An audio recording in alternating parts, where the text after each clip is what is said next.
So that's me, and I am getting ready to do this road to guitar mastery. But before I can do that, I have to warm up.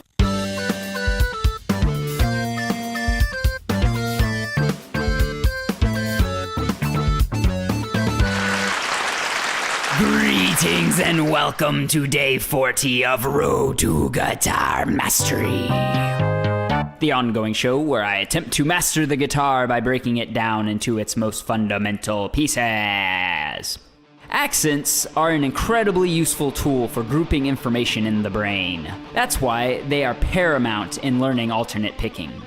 In all the exercises of the Mastery Marathon, notes are grouped into threes with an accent on the first note. As the tempo increases, it becomes harder and harder for the brain to track all three notes, so the accents allow you to simplify your brain's processing load. As you continue to focus on just the accented notes, your brain begins to recognize the group of three as a single task it needs to fire off. Eventually, those sextuplets become straight eighths, which is much more efficient and much easier to think about.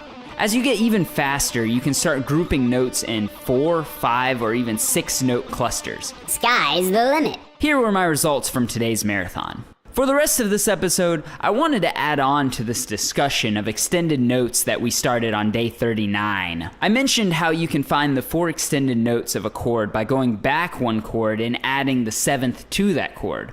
That will give you the extended 7th, 9th, 11th, and 13th. You can also find the extensions by going up one chord, and that will give you your 9th, 11th, and 13th. These extended notes are also sometimes referred to as tension notes because they all have a pull towards their closest chord tone neighbor. When you move from a tension note to a chord tone, this is known as a resolution. So let's look at the resolutions for these extended notes. The first resolution is the 7th, which resolves up to its closest neighbor chord tone, the 1. The 9th can resolve either to the 1 or the 3, considering both are equal distances away. The 11th can resolve to either the 3 or the 5, but the 3 is stronger because it is only a half step away versus the whole step to the 5th. Finally, the 13th has the strongest pull downwards to the 5th. A great example of some of these tension notes resolving in a melody is Hey Jude by the Beatles. The melody goes up the 1 arpeggio, 1, 3, 5, then goes to the 9th where it resolves down to its closest neighbor tone, the 1, 9, 1, 9, 1. Then it goes down to the 13th, which resolves down to its closest neighbor tone, the 5th. These resolutions are not set in stone or anything, but they are, however, the most common ways of utilizing them.